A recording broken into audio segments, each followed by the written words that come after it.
Hey, James Little here. In this video, I'm going to be going through 7 ways to make money as a web developer that's a freelancer. So I have got 7 in front of me that I want to go through. I want to stress that this list isn't exhaustive, doesn't go through everything, but I just know from getting started about 8 years ago, if I'd known this list, I'd have a bit more clarity for the direction to head in.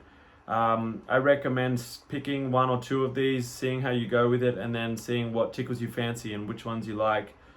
So to get started, e-commerce is number 1. E-commerce is a hugely growing, popular development style of job. So e-commerce is obviously selling and buying things online. You can use custom coding to set up an e-commerce platform, but the most common way to get started is either using Shopify or WooCommerce, which is based on WordPress. There's so many jobs out there for people looking to sell stuff online. It's crazy. I would say this is probably one of the most popular fields to get started in. The second sort of job, so if you're a freelancer looking to get started on some jobs, is landing page development. So if you're working closely with, say, a marketing team or with a company that wants to roll out lots of different bits of content for new ad campaigns, then you can get into landing page development. So landing page development is just really single page websites or web funnels where you're creating a certain page for a certain purpose. So instead of having your traditional website where you go through and do all of the,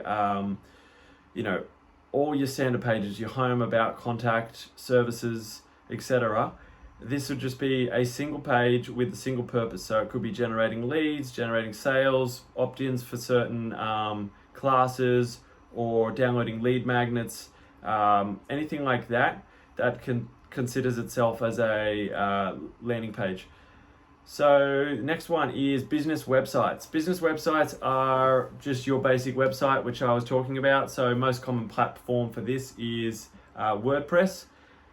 There are a lot of drag and drop page builders which do quite a good job as well, depending on how much your budget is for the website. So if it's a low budget client and they're not looking to customize everything with a bespoke design, you can work on a platform like Squarespace or Wix that give you some relatively nice looking templates and designs out of the box. My biggest caveat with using those platforms is that you can't really customize it to a certain extent. There's not a lot of back-end compatibility if you want to customize things. And if you're really not a designer, you genuinely don't want to fiddle around with the template too much. Otherwise, it's going to look pretty horrible if you start moving around the template too much. So that's my only little 2 cents for using those drag and drop page builders. Otherwise, WordPress is great.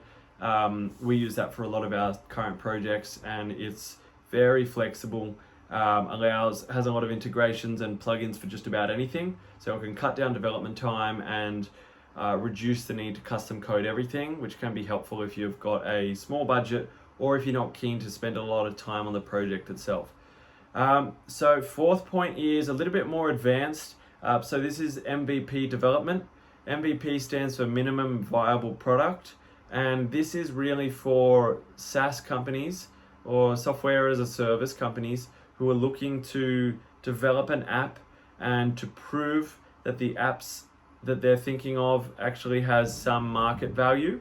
And they will have some sort of thesis about what they expect the app will do and what the reaction would be from their target audience. So an MVP is really developing a bare bones, doesn't mean it's ugly or anything, but a light version of an overall app that a company's got envisioned in their mind for working on in the future.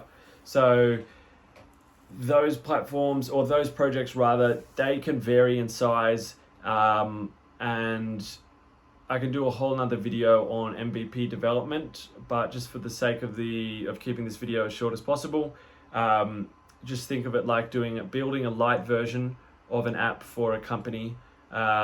Generally it's from the ground up, but there are a lot of other tools that you can use to cut down development time.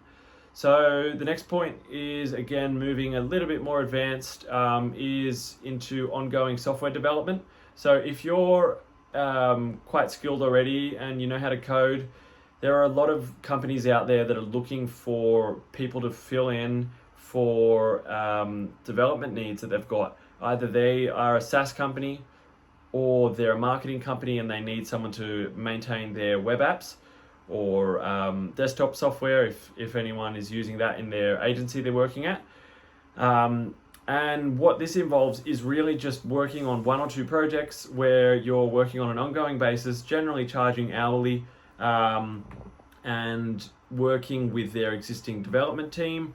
And you can work as a freelancer, or if you start to work a little bit more in depth with a company, you can begin to bring in your own subcontractors, so people like UX designers, other developers, QA for testing, server analysis, or security or scalability sort of roles as well. So that leads nicely into the next sort of freelance job, which is server work. So if you have sysadmin experience, or are kind of getting involved in that, there is a lot of opportunity there for people who are running their websites off virtual private servers. There's such a big amount of websites that are hosted on private servers using cloud-based computing. So things like Microsoft Azure, Google Cloud, and AWS. We use AWS for most of our platforms. If you're a client, or if you're a non-technical, or your client is non-technical rather, they're really going to struggle when it comes to servers. It's completely different to, say, managing a cPanel website where you can click and drag and drop and have a nice little user interface for managing all of your server and the infrastructure and everything inside your server. That's quite a big opportunity, and this also leads nicely into the number 7 of the freelance jobs, which was speed optimization. So there's so many websites out there that are slow as hell, and these can be everything from web apps to WordPress websites to e-commerce stores. And businesses realize that every second or millisecond that it takes for the customer to load their website is a percentage that is going to be lost from coming to the website because they're too impatient, they're on a shitty connection, and they can't actually handle the speed of the website. So if you can learn the skills to speed optimize a server, so either through, there's so many different ways, but optimizing the server itself, caching plugins, things like running through checklists of how padded out a page is, if there's too much code getting loaded onto a page, if there's not enough cached or static content, if the image size is too high, all those things that if you start to develop a skill set around, you can really go around and start optimizing people's websites. It's very easy to pick up work for that. Pretty much any business would happily give you money if you're keen to show them that you can improve their website load time, or go through and debug and see where their server is bottlenecking out. So I'll wrap it up there.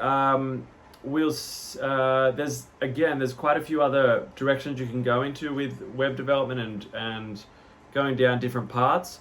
A couple other things I didn't mention was, say, in the development side of things for doing plugin development and app development, there's so many different platforms even that you can base your business off of. So this sort of thing is a great way to earn passive income through being a software developer. You can build software obviously that runs without you, and if you can have it on a platform that is getting some traffic to it, people are going to download it, and if it solves a problem, it gets good reviews, you'll end up getting a good amount of revenue from these sort of apps.